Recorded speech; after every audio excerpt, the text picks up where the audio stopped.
Yo, yo, yo, what up? It's your man Jay Johnson. And Dame Gone Wild. Back for episode number 16. 16. And we are making big strides, bro. 4 months, man. 4 months. Quarter of the year. And now we're fucking like live. This is this, can we call it Shop Talk Television? Hey, Shop Talk TV. So this is the first episode that we actually record. Hey, wait, actually, just wave to the people. Hey. Hey, so this is the first episode that we actually record, putting it on YouTube and different, social streams or whatever. So it's strange to see us on camera. It is, and like we literally watching ourselves right now. Yeah, that's some weird narcissistic type shit. Yeah, man. So y'all can put a voice with the face or vice versa, and just some really good content we're gonna be putting out. So how was the week, man? Fucked up. Let's just get right into this shit. So let's go. I have a long-standing history with 36th District Court. If you're not in Michigan or in Detroit, that is the court system downtown where all the bullshit flows through. Yeah, you might as well just take your credit cards and your debit cards and some money with you when you go down there. Yeah, because you might go to jail. The judge locked a couple niggas up that morning, so, And they take them right across the street. Frank Murphy. Yeah, take you right over to Frank Murphy and book your ass, and you spend a couple hours there. But I had to go to court because I had 2 separate incidents that I got arraigned for. Total of 6 charges. I had a police officer pull me over in the June. Nigga named. First of all, I'm gonna throw these police officers' first names out there: Kwame and Miguel. Oh shit! I will give you 2 guesses to guess these motherfuckers' nationalities. All right, Kwame is. I'm about to try to flip it. It's a nigga and a Mexican. Come on. A nigga and a Mexican. That's all the fuck it was. We know what time it is. Miguel hit me with 4 motherfucking charges when he flicked me. I was driving on the suspended. Okay. No insurance. Ran a red light. Plus my tags was dirty. Now listen, dog. At least 3 times a day on Instagram, I see a nigga saying, if you need good tags or such and such for court, hit me up. That's bullshit, though, because when the Secretary of State, because I did that, when the Secretary of State ran my shit 6 months later and was like, oh, we couldn't find a valid insurance shit, and now my shit is bold as fuck. Well, that's just to get you out the court date or get you out of trouble. That shit ain't, I had to get tagged. I used fake insurance to get tags because my license is fucked. Won't nobody insure me. And I stay in the middle of the hood, so I mean insurance sky. Man, you need to go one of them little orange signs with the eyes on it, what they call it. Yeah, I can get you a 7-day policy for $300 motherfucking dollars for 7 days for no fault. And what you need, somebody out of town. Somebody in Indiana. I got a different little hookup for some insurance out of Arizona, so I'm gonna do that. Because my birthday coming up, so I got to renew these tags any fucking way. Shout out to my man Mo. He moved to Indiana a few years ago. This nigga car insurance went down to like $36. My nigga in Colorado, he drive a fucking a Charger. He was paying damn near $400 a month for insurance here. Nigga pay $85 a month for full coverage on Colorado. Shit crazy, man. Shit is fucked up. It's Michigan though. We gotta write our local concongressman and complain about that shit. Because we got no fault insurance. It's because of niggas like me, hit and runs, actually, bad tickets. Yeah. It's because of niggas like me. Actually, yeah. This is karma, man. You reap what you sow. I mean, fuck it. I mean, come and get me. So Miguel pulled me over, hit me with 4 charges, but he didn't impound my car or take me to jail. I said, fuck it. I'll take it. I got pulled over back in January by this motherfucker Kwame. Pulled me over right up the street from my house. KK? Nah, not the real Kwame. Oh. Some bullshit fucktard police officer that works out of the 9th precinct. So if you know that motherfucker, fuck him and his family and his kids and his wife. I'm familiar with the 6th precinct that's on Plymouth. I don't know where the 9th at. I don't know. I don't care neither. That's just what the ticket said that he worked out of the 9th. So I go to court. Now court starts and neither one of these motherfuckers is there. Never. Yeah. Neither one of them is there. So the judge called my case and he's like they're not on the sick list and they didn't. There was some other list that they had signed up on. Your Honor, I have a right to a speedy trial. So he was like, just hold on, Mr. Bradley. We'll come back to you. So I'm thinking, fuck. So I talked to the prosecutor. She was like, look, if they don't show up, I'm just going to ask if they drop both the charges. About an hour later, Miguel rolls in. I see the prosecutor talking to him. He agrees to something with her. He dips out. Cool. I'm thinking at least if Kwame don't show up, I can, I know they're going to plead down on something. I know I'm not going to have to deal with 4 charges. Now, before you even go here, once he dipped out, whatever they pleaded, I'm not taking it. They're going to have to go find my man and bring him back. And if he don't show up, throw this shit out of court. I'll think about that next time. Because, once you like, nope, I'm not going with that. I want to face my officer. Get him up here to testify. If he already gone, I need to face my... Listen, first off, this shit is some bullshit. I just want to... Continue your story, and after we finish... So, Miguel dipped out, and then Kwame rolled up in there about a half hour later. I guess whatever the prosecutor was talking to Kwame about, he was like, nah, I ain't going for it. So she asked to talk to me out in the hallway. Miguel agreed to drop my 4 charges just down to failing to display a valid license. Okay. I was like, fuck it, I take that. There's no points.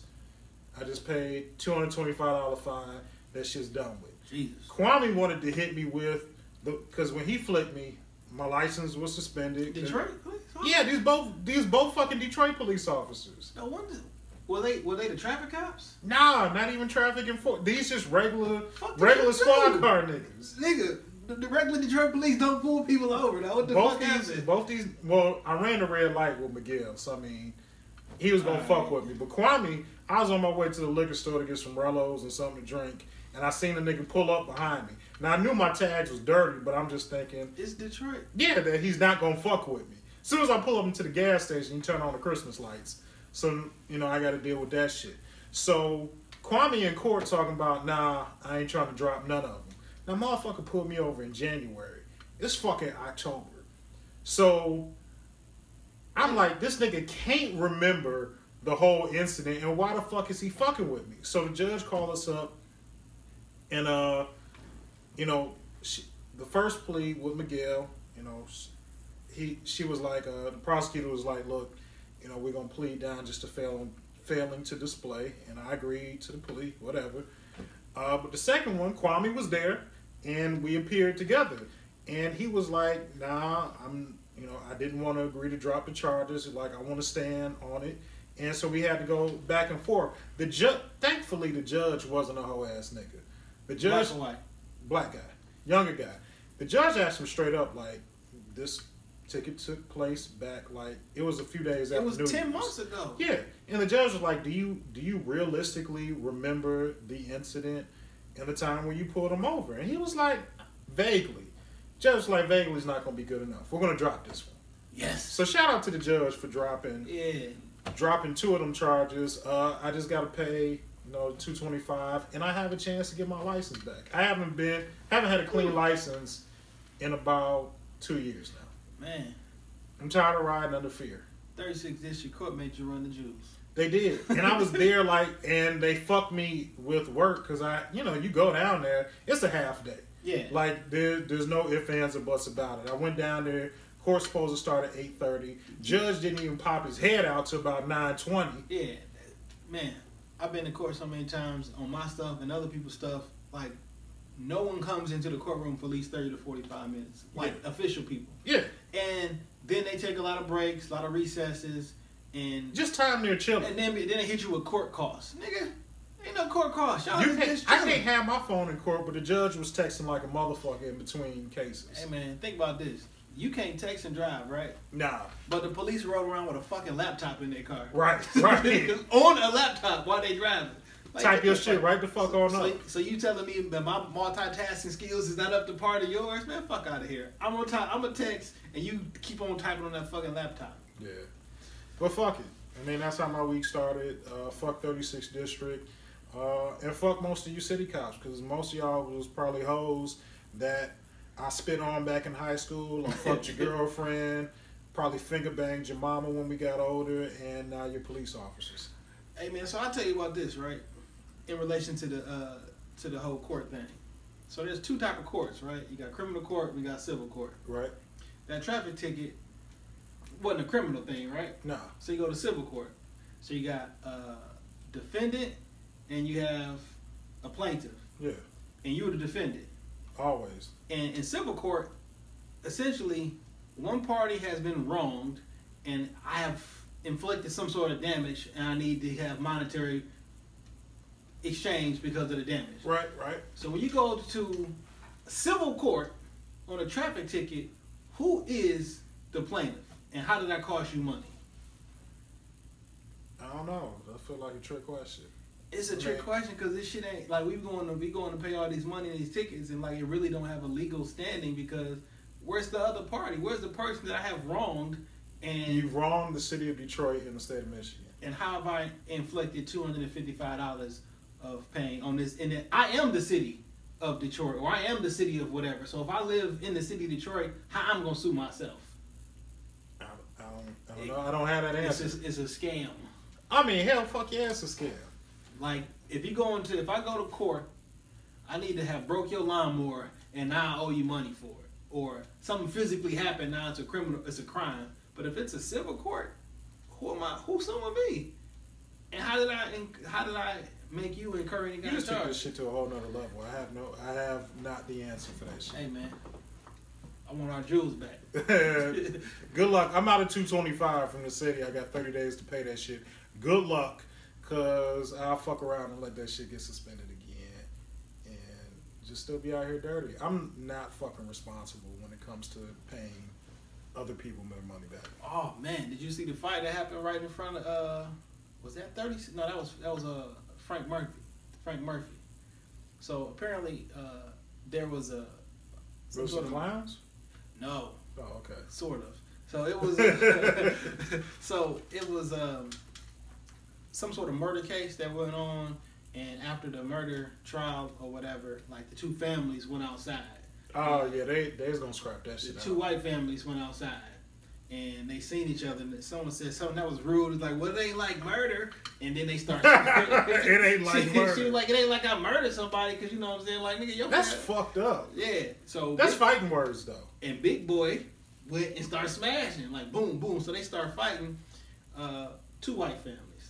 And so, like, Channel 4 and all the news, they posted that shit on Facebook and everything. So me, being an asshole that I am, I went on there on Facebook and made a little comment like, all this white on white violence needs to stop.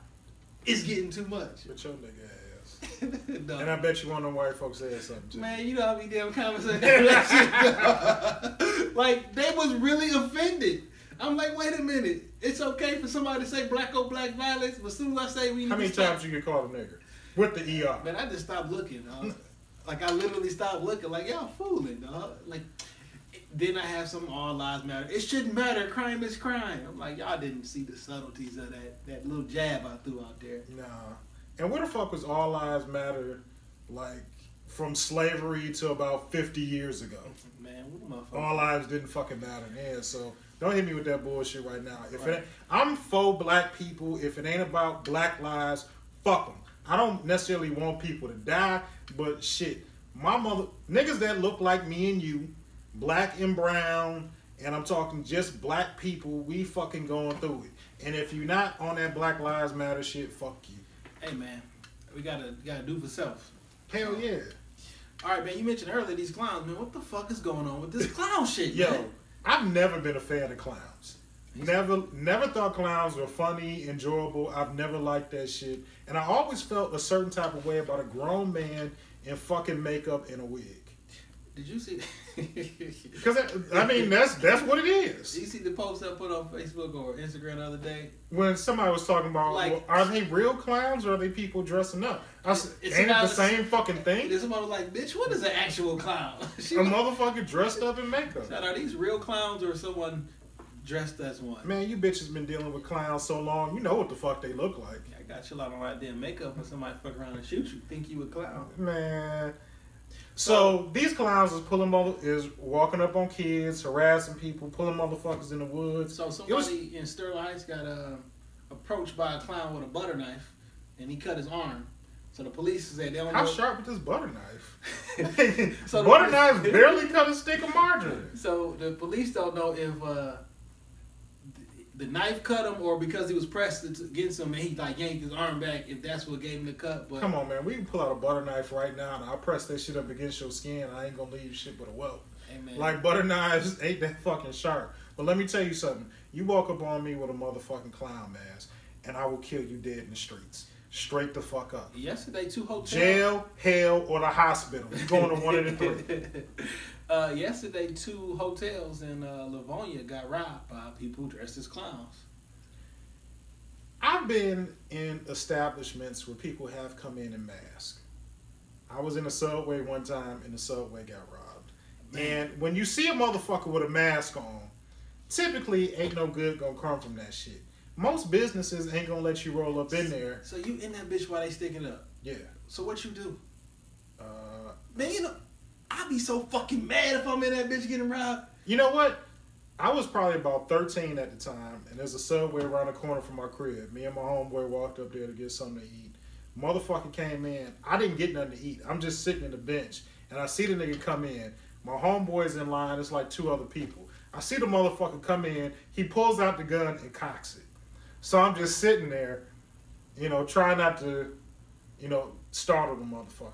He just walks to the front of the line. He pulls that bitch out, says, "Give me everything in the register." He did not fuck with nobody else. He took the money and he left. No, then, if I'd be so fucking angry if I'm in that bitch and it get robbed. I'm like, hey dog, I don't got nothing to do with this shit, man. I'm going home. What you got to be angry about? He didn't fuck with us. I'm saying that situation, you cool. But if I'm in the bank and some motherfucker want to come in that bitch and I'm like, dog, I got shit to do, man. Like, this is you and they beef. I'm not gonna tell all you. I don't give a fuck. You gonna get shot. You gonna get shot. I'm like, listen, fam. Hey, whatever you need to do, man, do that shit. No, bank rob. I'm out this bitch. No, if a motherfucker rob a bank, he ain't trying to chit chat and talk to you about your personal shit. Just let that motherfucker have the money. It's insured. The fucking money's insured. Let a nigga have it. I'm talking about my inconvenience. I'm not trying to be no motherfucking hostage in this bitch. You won't be a hostage. Man. Niggas don't really take hostages like that.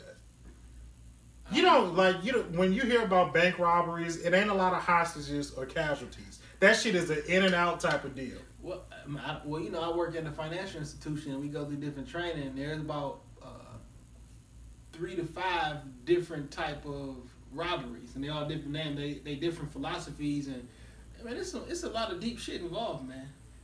Most times, a hostage is actually gonna end up working for the bank, and I work for one.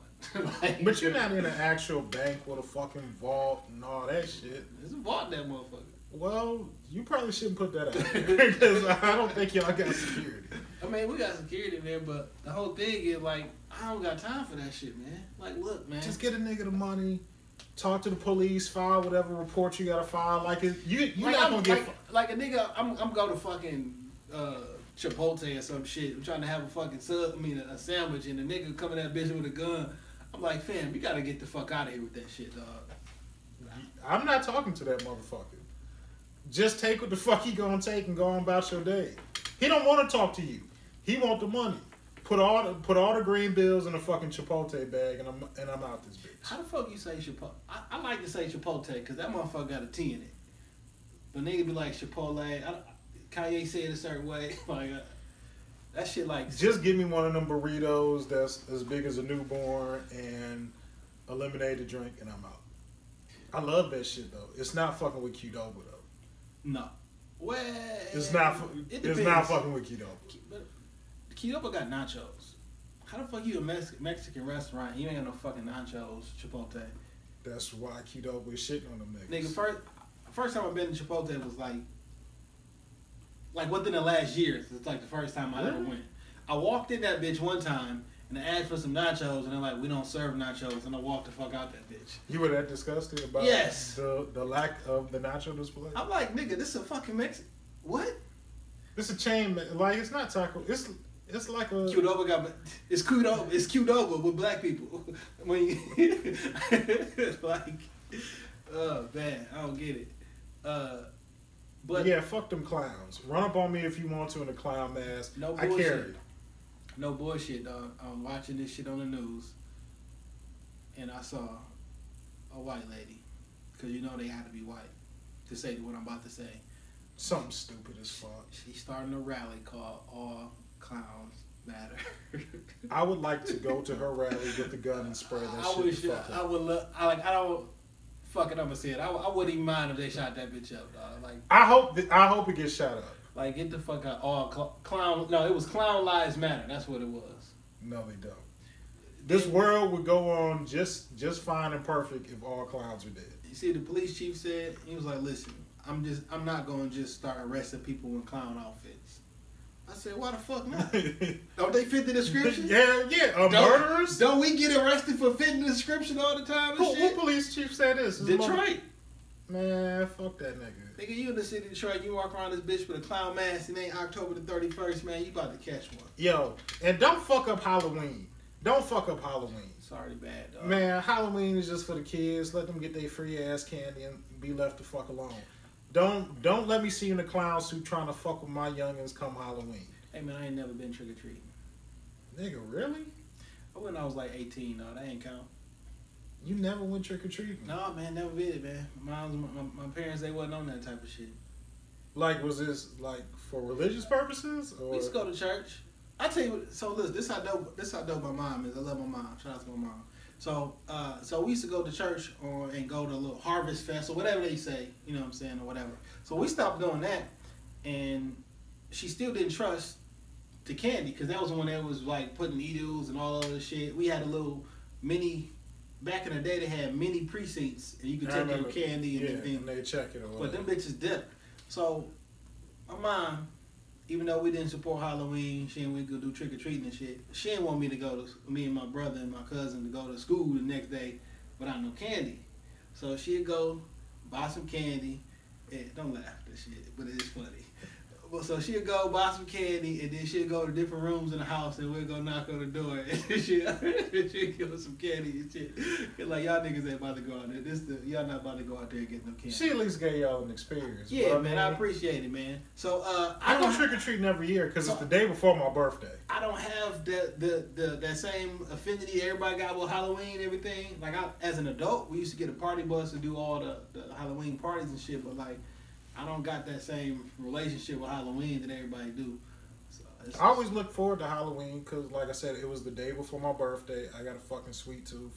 I love candy. My kids go trick-or-treating, and I give them that bullshit. Let me check your candy before you eat it because I want to see what the fuck I want from your candy, and then you can have the rest of that shit. Right.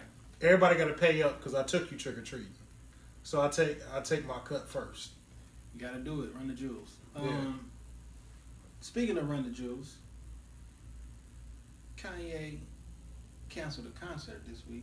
We were supposed to go see Kanye, and we were going to come talk about that shit this week. So I feel like Kanye played the podcast. Yeah, we supposed to talk about this. We supposed to talk about it today. Actually, the Yeah, concert was supposed to be last night. I actually kind of want to see that shit because of that floating stage shit. Yeah, but that's different. Kim Kardashian was in Paris, and niggas in Paris. She got robbed by some niggas in Paris, and apparently they got her for like a $4 million ring or something like that. Okay. Are we gonna put like the ring behind us? Yeah, I'm gonna put hey, for y'all listening, y'all know y'all don't get this, but for the people watching, y'all see the Kim and Kanye all of the bullshit. Okay.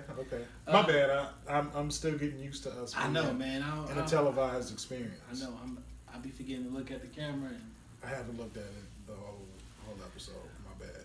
But what you think about this whole situation? Because what I heard on the news was this, or on the radio was this: she was robbed by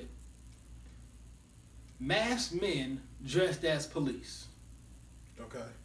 That stopped me right there. When she sees that they're masked, the police uniforms no longer matter. It really does. Because these niggas are not coming to serve and protect. They coming to get some shit and get the fuck out. So now I'm forced to ask myself a question. Well, did the mask come before or after they got through? Because she was at some private mansion or something, right? So I thought it was a hotel and like she was in like a private loft type of loft deal. Because the concierge, they're saying, let these niggas into the hotel room or to the loft area, and that's how they were able to rob her. But supposedly this shit has like a double door type deal where she has to unlock it from you unlock it from the outside, and then she can also unlock it from the inside to let these motherfuckers in. So somewhere along the lines, she at some point allegedly, had to let these motherfuckers in partially. So I'll read what it says. It say, according to 2 local French reports, police are questioning Kim Kardashian's version of the facts because they're saying that reportedly 5 armed men entered the hotel and they reportedly tied up and threatened the concierge, tied him up so he couldn't call for help. But then, like you said, there's one big problem to the story. The door that she was behind was made out of solid steel and it was armored. And there was no sign of forced entry. So, like, you open that bitch yourself. So at some point she let these niggas in, or at least let them in partially. So, is she an accomplice? And she was dealing with some. I mean, she was sleeping alone. She allegedly she just had her little thin robe on. So, her body probably looks ridiculous. I mean, I'm not trying to negate the fact that she was robbed. Allegedly. Yeah. But so listen, I don't know what happened, and I to a certain extent I don't even give a fuck. But it is a topic this week, so I think either one or two things happened. Either one, this shit did not happen, and this is like some sort of. But the only reason we think like maybe it didn't happen, or there's some like shit in the game. Didn't she get robbed on like Sunday? Who knows? But Kanye canceled like the 2 dates, especially the Detroit date that we were supposed to. So it was Sunday. See you on. It was Sunday here. Sunday here in the States, but it was Monday over in France or Paris where she was at or whatever. So that happened on Monday. He canceled a concert on Thursday and Friday. So the reason I say either A, this shit didn't really happen and this was another Kardashian shit probably be on their TV show or some shit. Oh, it's definitely gonna be on the show. It's definitely gonna be on the show. They might stretch that shit out for like 4 episodes or some shit. Make it a little mini-series type shit. Either that, insurance scam or whatever, or the flip side is something did happen and maybe it was worse than what they reported, and which is why Kanye, like 5 days later, you still not able to perform for it. Has she been seen anywhere out in the public? I haven't seen a picture of her. So they said she was only in a row. They were like, what if she would have got raped? What if she got touched or assaulted or whatever? Well, like, what if they did do that? I mean, God forbid it actually happened. Because but I could actually see why a husband would be like, I'm on my, like, literally. I'm on the way. You on a tour. You on stage rapping. You hear your wife got robbed. And he stopped it mid-tour. Like, he stopped it, like, mid-song and he dipped out. Yeah.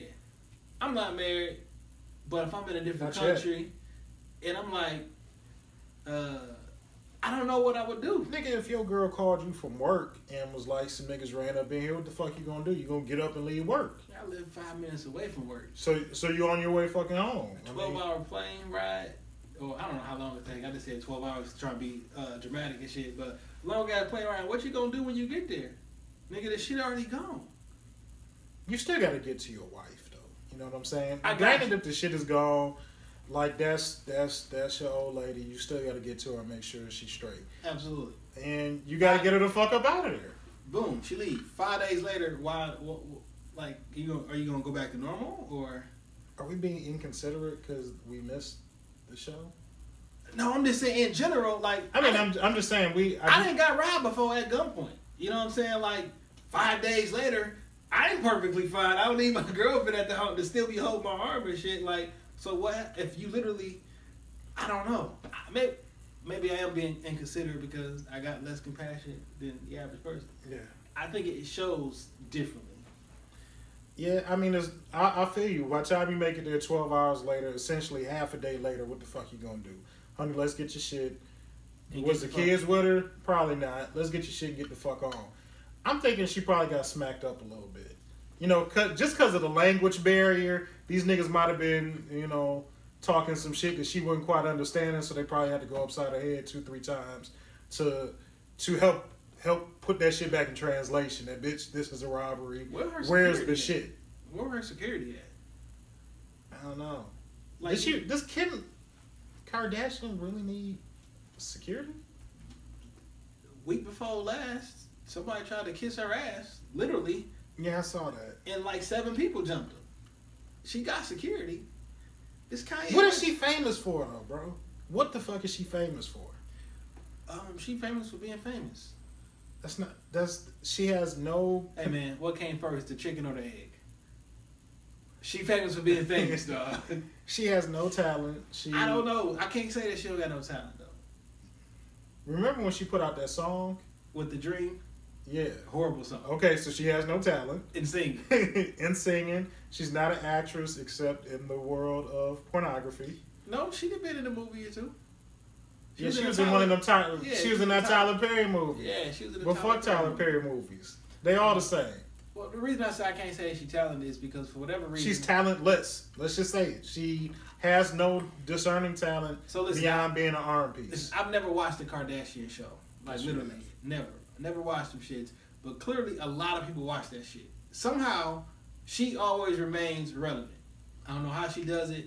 Even before the Ray J shit, she was a socialite. She was hanging with Paris Hilton. Like, people knew her through Paris Hilton. I don't know, the motherfucker just cool or some shit. She was hanging out with Brandy, allegedly stole some money from her. They got sued for it, and all 9 yards. I don't know why she's popular, but... I thought she was like a stylist or something. She used to be a stylist, but she has garnered billions of dollars. They got an industry based around their family. It gotta take some talent. It's got nothing to do with Kim Kardashian. The reason why they rich is that mama. Kris Jenner know how to pimp them kids. She is the modern day Joe Jackson. But people look for her. She managed to stay relevant. She managed to stay popular. She rocks the right stuff. Kris Jenner is the brains behind that, because all them bitches got some level of celebrity. Kylie, fucking Frankenberry, Chloe. Chloe don't look bad no more. You seen it? No, Chloe the funny looking one. She don't look funny. Courtney is the one I was thinking of. She kind of bad. Chloe do not look funny no more. I mean, but if you got money to put in that plastic surgery work, like, shit, Kim, all that plastic surgery. I mean, you know, a fake ass will still make you bust a real nut. So I mean, well, yeah, she got it, but all of them got it. All of them. But that's not a talent though. But I don't. That's not a talent. But that's not. See, that's what I mean. Like, as a man, you like. Well, we like the Kardashians because of their physical attributes. Aesthetically, yeah. Yeah, but that's not why the women like them. Why the women? Women don't care that she got a fat ass and big titty. Man, you can brainwash people with reality TV, and you can certainly brainwash. I don't want to say it, but I am. You can brainwash women with shit that's on TV. Absolutely. However, there have been a bunch of horrible reality shows that just didn't take off, or that just wasn't entertaining. For whatever reason, the motherfuckers found a way to be entertaining. I don't know. I never watched this shit. Do they tell jokes? Is it like I literally have no idea how this shit is. I've never watched Keeping Up with the Kardashians neither. So I don't know. And they got that other show, Rob and Black China. You ever fuck with that? No. Okay. I've seen the shit on Instagram. I see the shit on TMZ when it flows on. So all the pop culture, all the popular items, whatever. I know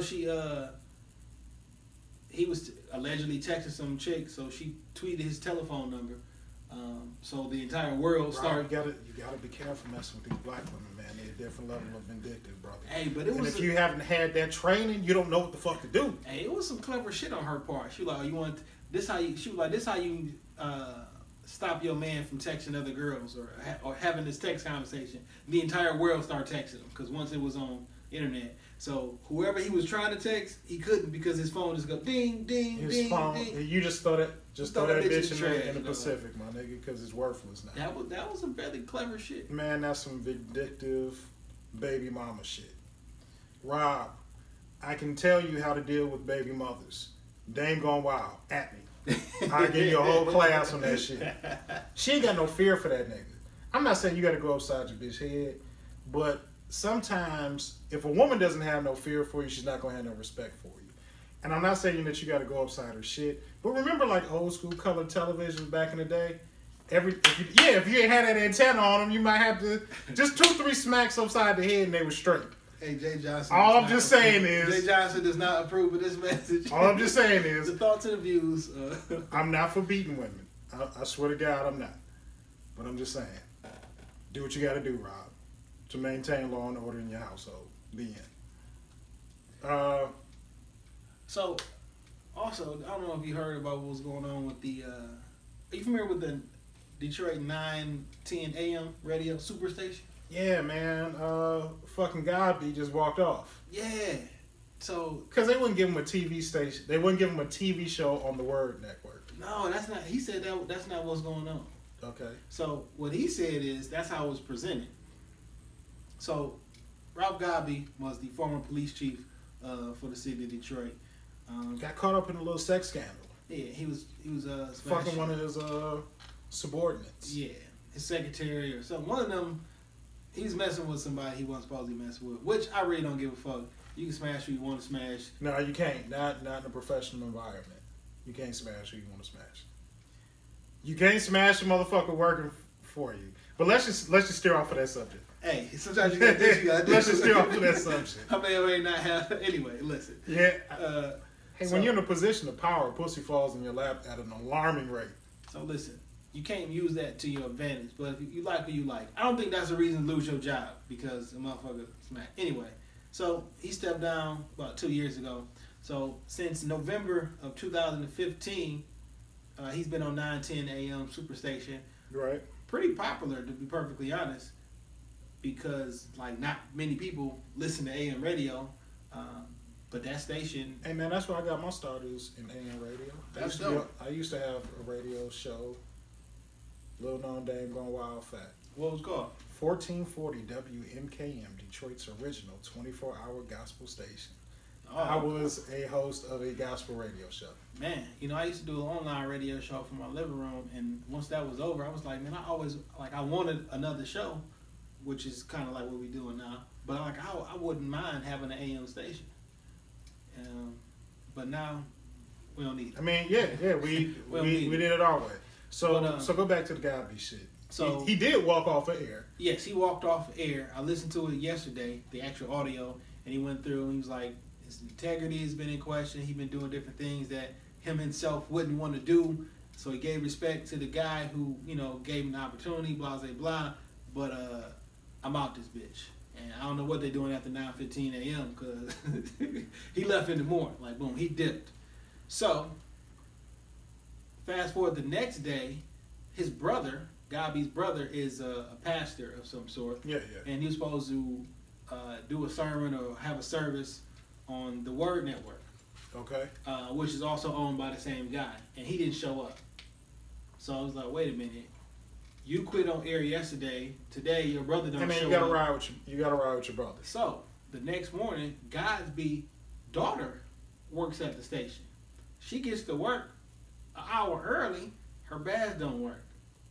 So she calls the HR and asks what's up.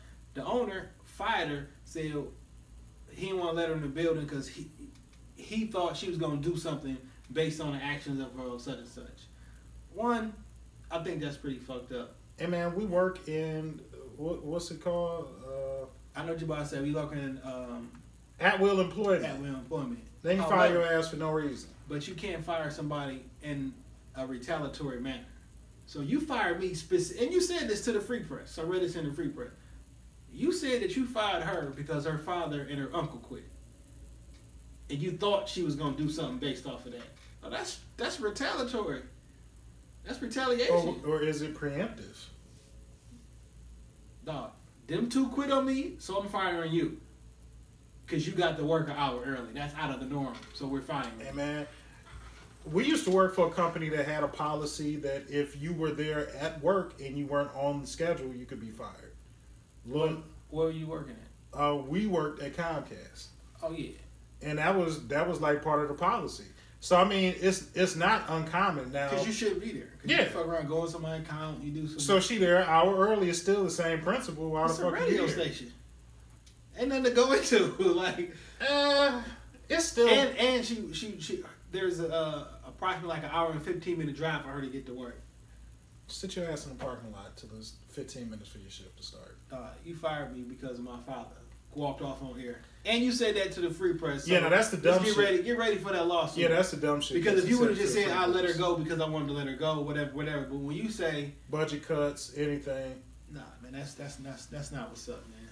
I can't lie. I don't like that. So what Godby was like, they put this story out there that I quit because of this. What he said was they offered him opportunity to host a show relationship about relationships and put it on the. Initially, it was going to be on the Word Network, and there was no revenue that he was going to get off the Word Network. Then he said, then they offered him, well, we'll put it on WADL, TV 38, and then you get money from the commercials and stuff like that. He said, for me, that would be a better opportunity for me. I wouldn't get mad because I can't get this show on the Word Network. I'm going to actually get some money from these commercials and stuff like that. Because supposedly 910 doesn't pay him either. He wasn't taking a salary for it. So I'm doing this shit for free, basically. It's got to be helping him in some other regard. Like I'm sure public appearances, shit like that. Like he ain't just taking a L. Right. Well, it probably helps him for public appearances. I know he do different things. He's a pastor himself. He speaks and stuff like that. And you want an outlet where you can talk. I'm sure there was probably like a contract or some stuff like, well, for the first year we want to pay you. We look at your numbers. If everything looked great, then maybe we can negotiate. It's some type of payoff there because motherfuckers ain't working for free. No. I'm not getting up. Well, you know what? I can't actually say that because this ain't no fucking internship, bro. It could be. Charlamagne worked for free for Wendy Williams. All them years you heard him on television. I mean, on the radio, Wendy Williams, he wasn't getting paid. Wendy probably paid him in pussy though. Nah. She let him. She probably gave him a little bit of snatch. And he was staying with her and her husband and shit, like in the basement and shit. It's got to be hard as a grown man living in. I mean, you got a grown man's basement. Hey man, when you hungry for that dream, you do what you got to do. Like I'm not even gonna make Monk's Corner, South Carolina. Yeah, I'm not even gonna make fun of that shit. Like when you hungry for a dream, you do what the fuck you got to do, and it paid off in the end. Yeah, but it's some animosity there between like him and Wendy. Yeah, from her, he said he don't understand. He said he ain't never said. He said he never gonna say nothing bad about her. I don't know. I guess because he didn't technically blow up and then got bigger than. You think he's bigger than Wendy now? I think he's more relevant than Wendy right now. I don't know, man. It's hard to fuck with that TV show. He got like 4 TV shows. Yeah.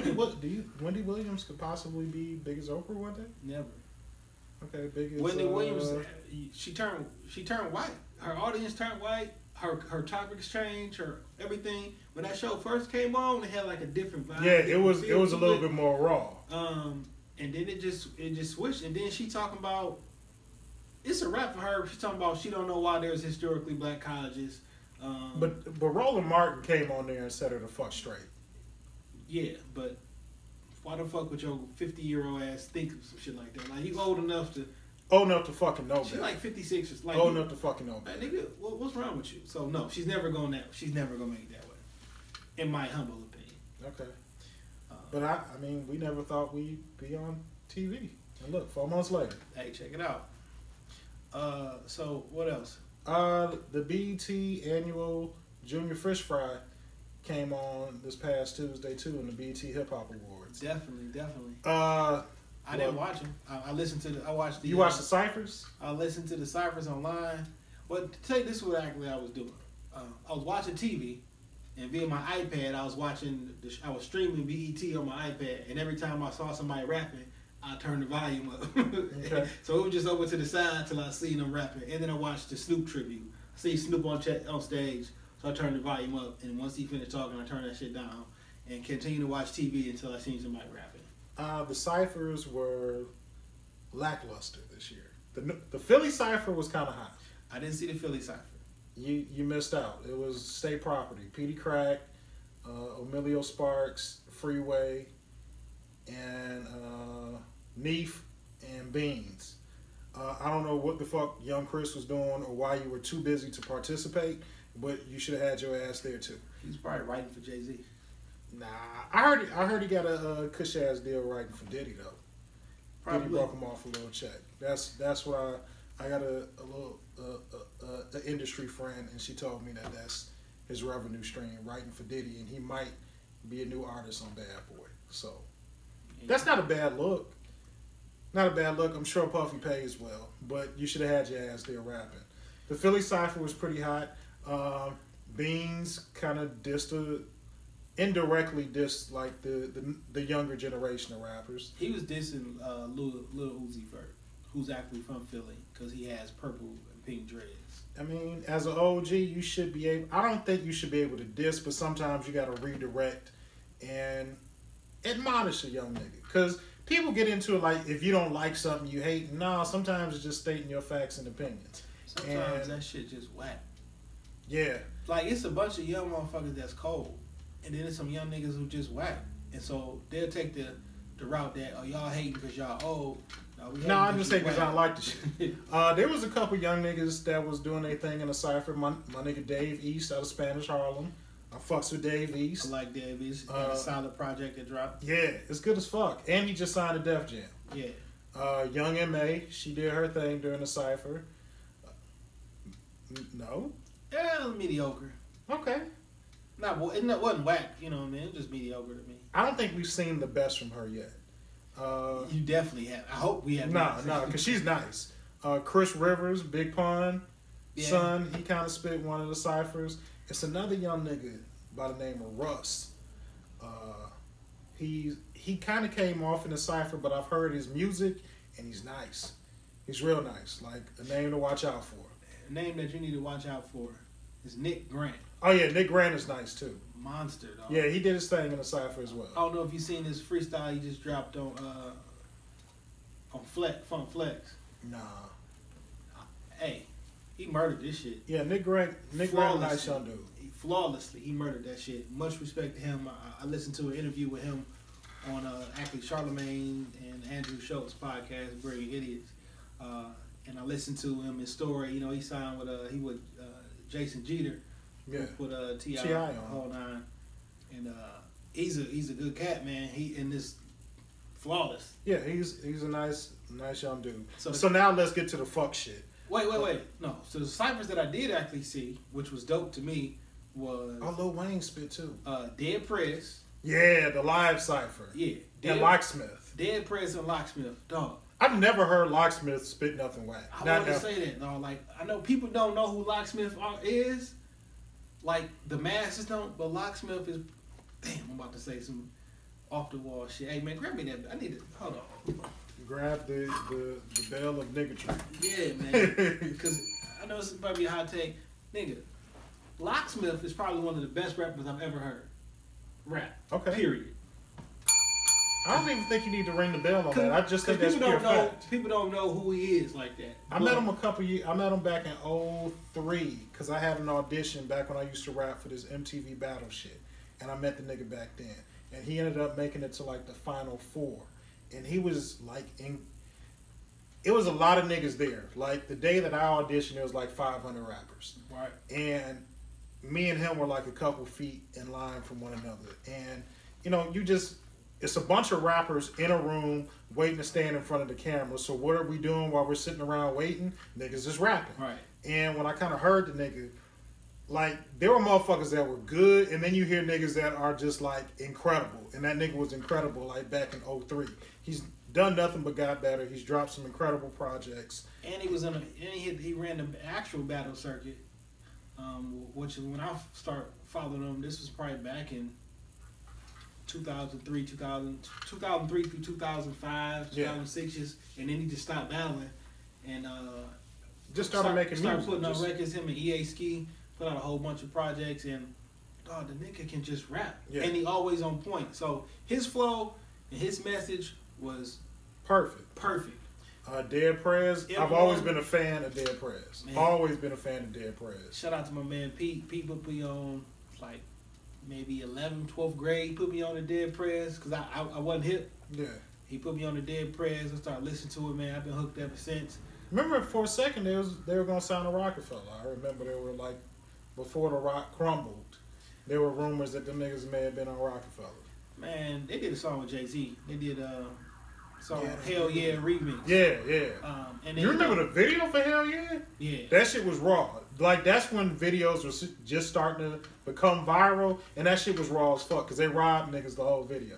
Also, little known fact, that the intro music that we actually have for this show is from Mobb Deep, Shook Ones, but it was actually going to be a Dead Prez. Hip-hop was going to be the intro music for this one, but it's also, that was Dave Chappelle's intro. This show came on. But that's the only reason I didn't want to do it. Yeah, because, he can't really bite on. But I love that shit, dog. That was definitely gonna be the intro music. Not because of the Chappelle Show, because I just love that beat. Yeah. But is it time for the fuck shit yet? Those three, and no, not yet. Okay. Big Crit. Oh yeah, yeah. His spoke. First of all, I hate fucking spoken word. I love it. You like spoken word? Absolutely.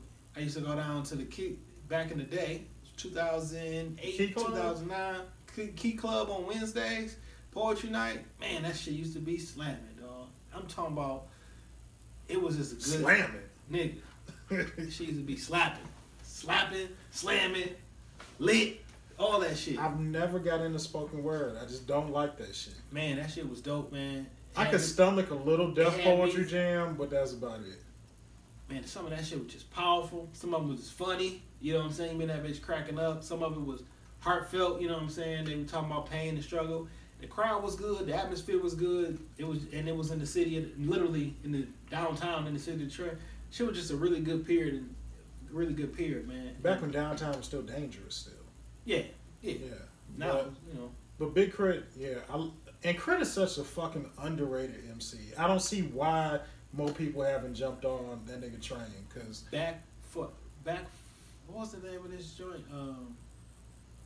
Return of Forever. Yeah. Man, that is a great tape. All of Crit's underground shit was dope, and even his first two albums on Def Jam were good as fuck. Yeah, Cadillactica was hard. Man, I was talking with my man in the barbershop about that earlier today. Shout out Tony Rome.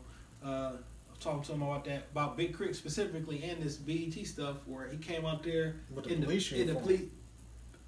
Total stage was black, and they shine a light on him. Had the police uniform and start rapping. And then he start talking as the police. Like, yeah, nigga, you gonna cry, you gonna die, I'm gonna keep pulling you up. Like, this shit was just so powerful, man. Yeah. It was really, really powerful. I love Crit. I just hope that his next album gets the love and the recognition that it deserves. I mean, he's never broke who he was. He's always stayed true to himself. And I just really hope that, the masses really kind of catch on to Big Crit. He had a song called Something, which was my shit. It was off of that first mixtape, man. And he produces along with being a dope ass rapper. Mm-hmm. You don't find a lot of that shit. I used to be like that too. Like, man, I hope this particular person rappers I believed in blows up and do all this other stuff. But in 2016, man, that shit's so different because literally everybody is a star. And what I mean by that is, like, you go find Big Crit Instagram page. He probably got a couple million followers. He probably sell out shows wherever he do. He got respect from all of the artists around him. He probably make just about enough money off of publishing everything and everybody else do. Like, the only thing that be missing from him and a quote unquote mainstream artist is more fans or more insignificant. But more fans also equate to more revenue. Well, no. When I say more people looking, because certain motherfuckers you just not buying no record. Period. Okay. In the age of internet and streaming everything, you just not gonna buy the record. I got you. You're not as popular, but like everything else, I guess it's just like what do you label as success? Because you got a bunch of motherfuckers who popular. I mean, I'm not gonna say that he's not successful. I think if you can do what you want, do what you love, and sustain a living off of that shit, is fucking successful. This is what I want when I be thinking about my artists. Like, I want their projects to be good enough that the label will pull out another project. Yeah. And that's it. You know what I mean? Because I don't care if you get $20 million off of it. I want to continue to hear music from you. And I know ultimately if a company don't feel that we can make money off of you, they're not putting up with you. I always want them to be as relevant enough so somebody will pull out another project. I could go down a laundry list of rappers that I fucking believed in, some niggas that made it, and just some niggas that just fucking disappointed. We talked about that on the first. Yeah. We never. Yeah. It's 4 months later. We haven't done that. No. We ain't done that episode yet. That may be something recurring. Maybe we'll start that with the next one. Yeah. Because it's still hope for Crit, but I got a laundry list of niggas that I believed in, and I'll throw one of them niggas out there just maybe as a precursor. Bleak, I believed in you. And you fucking failed me. You fucking failed me. But why'd you believe in Blake? The new improved Jay-Z. It was a different time in life, a different time in rap. I believe that nigga Bleak was going to be that next guy. That was Jay-Z's fault. Because he said he was going to be the new me. But check this out. But Jay-Z is a career ruiner. But check this out. What's the first verse you heard Memphis Bleak on? Coming of Age? Yeah. Jay-Z wrote that verse. He did. Ain't that fucked up? It is. He set us up with false expectations. And he stopped. Along the road, Bleak must have said, "I got this. I don't need your help. I can write it myself." And that was your downfall. But Bleak ain't never been whack. Nah, he ain't never been whack, but he's never been. It was too much expectations. He never was what we thought he was gonna be. Yeah. And there was a lot of other niggas that came up on a rock that turned out to be better. But let's get back to the hip hop awards. So this is a motherfucker that gets under my skin. I hate to see him rap. I don't even know what this nigga's rapping about. His energy is fucking ridiculous every time I see him. But it's like yelling and screaming in church. Like it's just not appropriate. Who that? This nigga Designer. Oh, man. When he do that shit where he throw that motherfucking microphone in the air and catch that bitch with the other hand, that nigga get excited about that shit. I don't know. I can't tell. He did that Timmy Turner shit, and that's the only audible shit that I know from that song is Little Timmy Turner. I know there's a meme floating around with somebody who had a closed caption on. Yeah, and it just said inaudible lyrics. Yeah, like nigga, we don't know what that shit said. I don't fuck with that shit at all, dog. Who else did some whack shit? I fucking hate Lil Yachty. I wish this nigga would not wake up tomorrow and the world would be a better place. I don't fuck with Drum. I like Drum. I saw Drum perform on Jimmy Fallon this week on a late show with Chance the Rapper. He did Blessings with Rory, fucking Ty Dolla $ign, Anthony Hamilton, and Drum, and he sang. And maybe that might be his lane as a backup singer, but when it comes to being a rapper, I think he fucking is terrible. So I don't necessarily. So all the music I've actually heard from Drum has definitely kind of been singy. It hasn't necessarily been straight rap. I think he got. I like some of the songs I've heard from Drum. I don't like him and Lil Yachty as a parent. I fucking hate Lil Yachty. I hate him. I couldn't tell you a song, man. I've seen them niggas rap, and I see the video that they made talking about that Future's better than Tupac, and Biggie and Tupac was whack, and all other bullshit. Lil Yachty is probably a functioning retard, and so is Designer. Both these niggas need to sit in the back of the class with a helmet on and take their medication. Lil Uzi Vert performed, who's also a fucktard piece of shit. I wish more niggas would diss these young niggas. And the thing that I'm scared of is that since rap isn't really good right now, and I expect so much from the ciphers, it's not great. It's not great. That mainstream. These ciphers are mainstream. Cause rap, there's still some dope ass rap niggas that are out there, and some of them are young. But like these niggas on the BET Hip Hop Awards, Travis Scott, I can't really distinguish Travis Scott from anybody else. Yeah, my nigga Gucci did open that shit up with First Day Out the Feds, and he performed with all his children. Young Thug, Travis Scott. And I feel like another nigga with dreadlocks and glasses performed with them. No key, Gucci Mane had Young Thug signed before he was. He saw the future. He signed all them niggas. Everybody who came out from Atlanta was signed under Gucci. Don't you, as a father, shouldn't you help your kids? Literally. And like he is the father to these niggas style. And he says it, but he don't even say it like so. In that song, that was a little bit different. But like in interviews, he was like, "It's not even no diss." He's like, "Everybody who came out under Atlanta came through me, cause I see this shit before anybody see it." And he said, "I like all this young music. I fuck with it." I'm like, I'm not about to like no shit just because it's quote unquote young, but nah.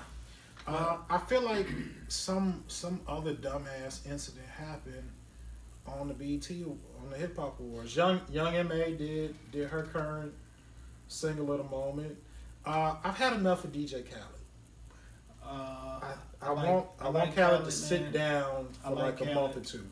I like Khaled, and I wish people could see Khaled Snapchats before everybody found out about Khaled. I used to follow Khaled. Yeah, because his Snapchats used to be good as fuck. Yeah, that's where all this came from. Yeah. Cloth Talk and Major Key and everything. I like that. I I like that. I wish people could see those and see the like. This do me a favor, folks. Go type in DJ Khaled Hot 97 interview. It's like 3 great interviews he did.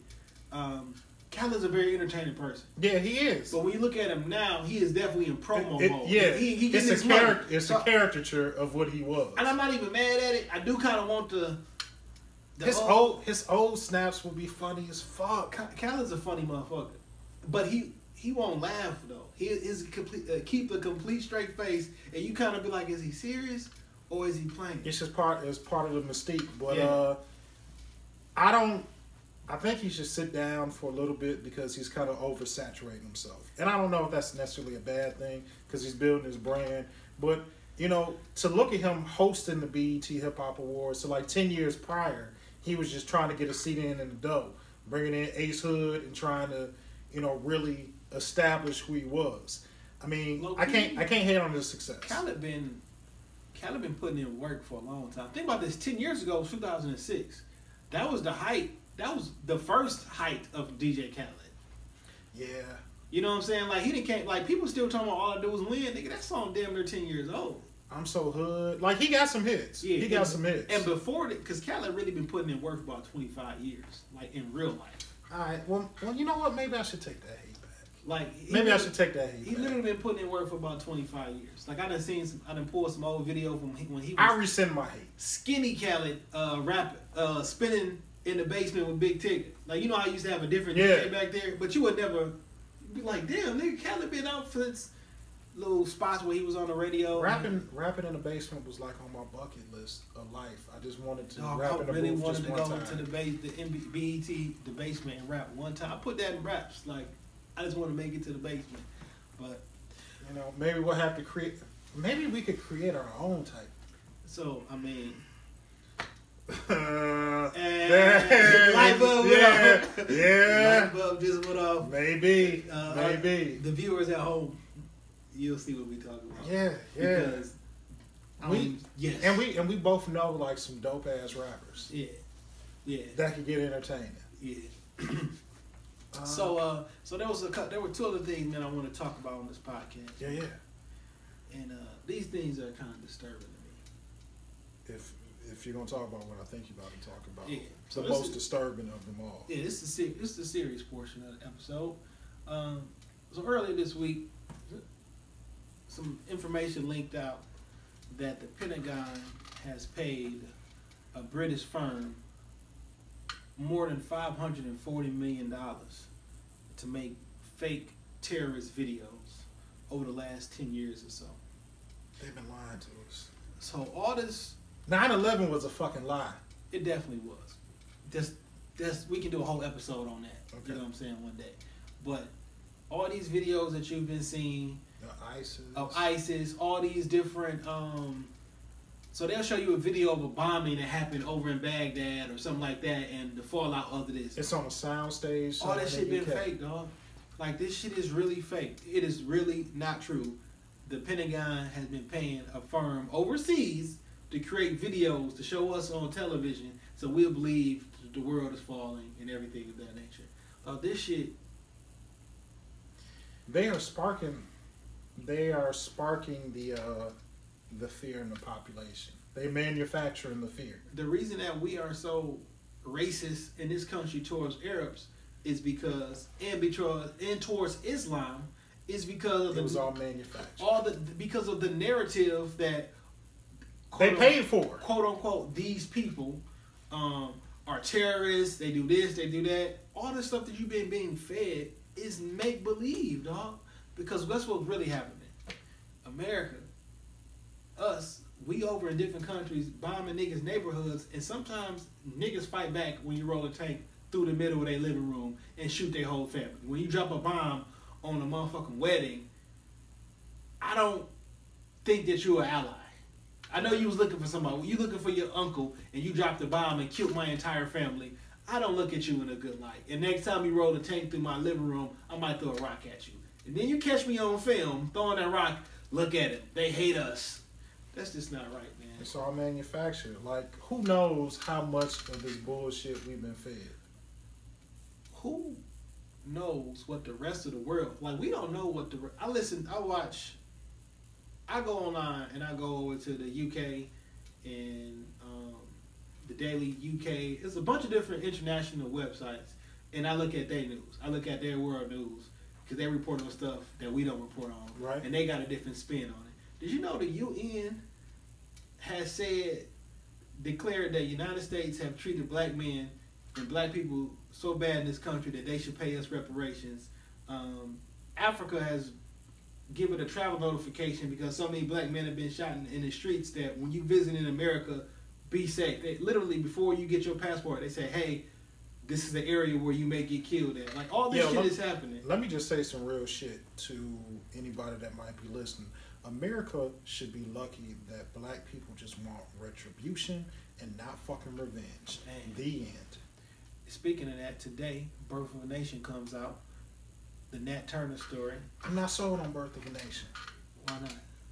Not on the Nat Turner story itself, but from Don't tell me what you're about to say. From reputable people that I know have seen it. Now, I'm going to go see it myself tomorrow. But from reputable people that I know have seen it, it has a lot of historical inaccuracies.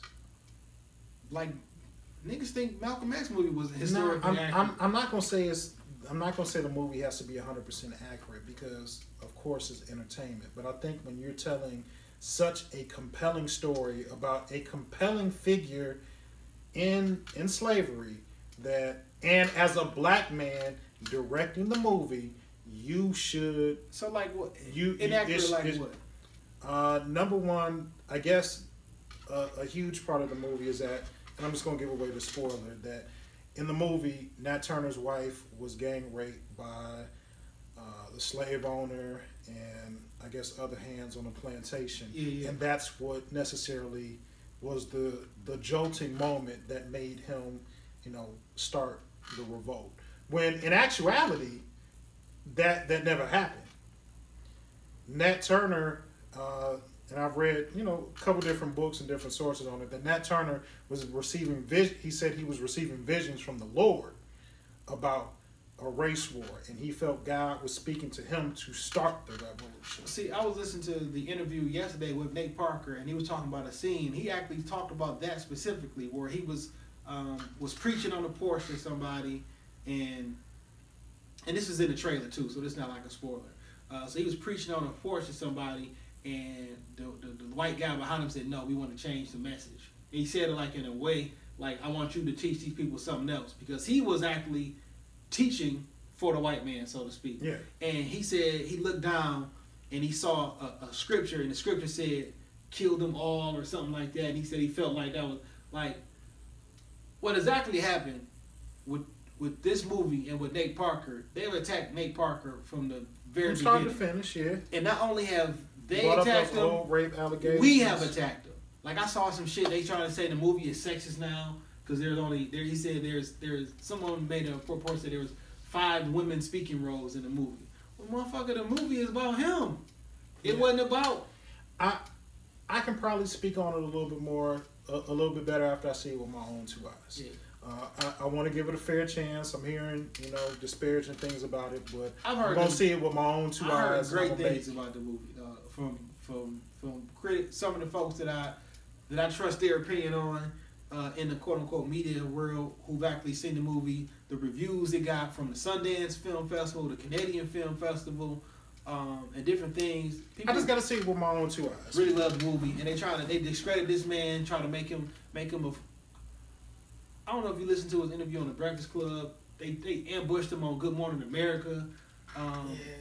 Like, I just got to see it for myself. Yeah. I can't give second-rate information.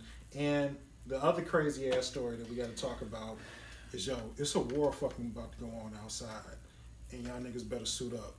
Russia, is it Russia? Yeah, man. So Russia currently is actually starting on the 5th. A nuclear disaster to take 40 million Russians.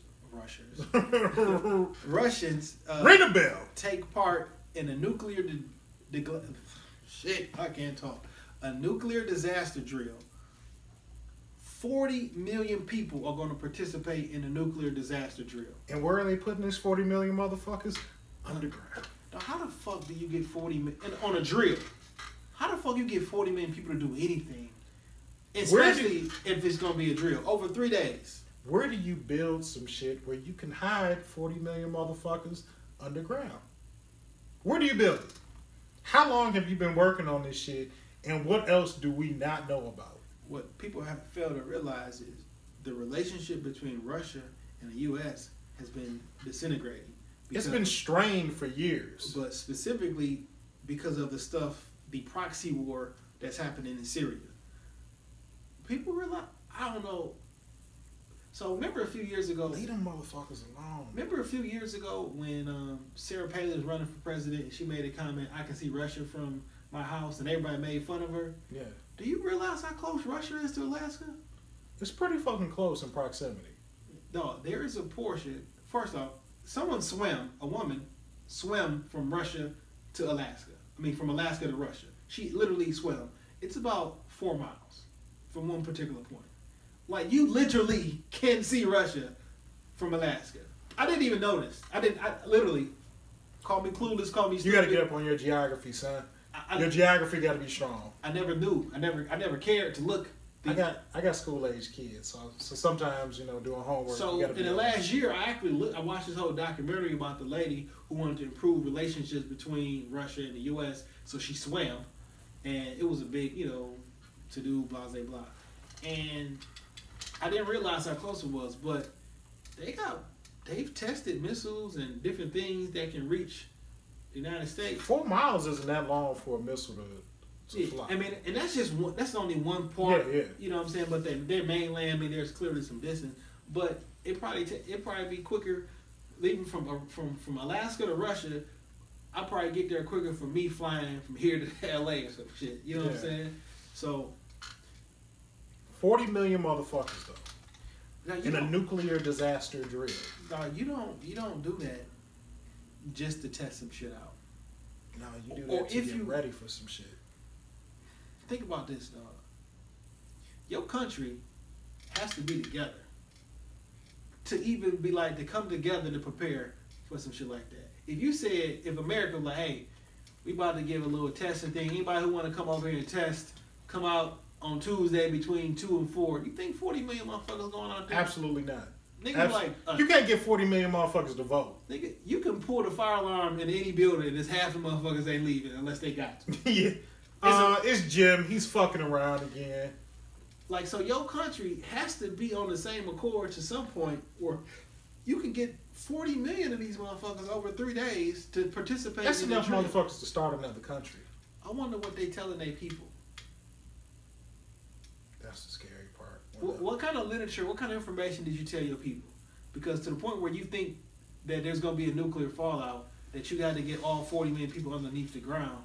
And if they think that, and they so close to where they at, what we doing over here? We about to be victims. Man, it's some shit really going down. They fooling us with this clown shit with Donald Trump and Hillary. It's the overlay for the underlay. The new iPhone 7 ain't gonna save you when motherfuckers start bombing this bitch. It's a fucking war about to go on outside, and y'all niggas ain't safe. Man, do some research on that shit, man. But until they start bombing shit, it's Shop Talk Podcast. And now Shop Talk TV. That's the bright side. You can look forward to that shit until the bullshit pop off outside. Hey man, it's not looking good, man. Something's gonna happen. Something's gonna happen, and I think it's gonna happen before the election. Let's just put it out there. I think it's gonna happen before the election. That means it's gotta happen pretty quickly. Today is, we damn near in the second week of October now. It's October 7th. Well, election is about a month away. November 4th? When is the election? I think November 4th or something like that? So less than a month. Hey, man. Hey. I don't know what to say. That shit just doesn't make me feel warm and fuzzy on the inside. and my iPhone still hasn't come. I can't let shit get by. Nigga, the world gonna be open before your iPhone comes. Your iPhone comes. Fuck T-Mobile. Fuck 30th. T-Mobile. Y'all niggas told me between November 1st and the 30th that bitch will show up. I feel like the 8th will be out before I get my 7th. And niggas just switch from the world ended to iPhones. Like, they fuck this shit. Oh, shit. All right, man. I don't know. I think that's all I got, man. Yeah, I think that's enough. Yo, we're going to be doing this shit a lot more often, that you're going to see our faces. Got some video popping. And we are international sex symbols also. Hey, man, shout out to everybody across the country, across the world. And yo, one serious thing. This Hurricane Matthew shit ain't no joke, man. 600 people reportedly dead already in Haiti. Jesus. Pray for Haiti. And pray for for any listeners out there in Florida. Hopefully, you guys evacuated. Yeah, and because that shit's not fucking around. And when regardless of who it is, black, brown lives, like I don't want to see nobody die in a national disaster. And it's gonna really hurt Haiti because of the infrastructure there. There's not a lot of financial or political support. The U.S. fucked y'all over, and we put them in a bad position.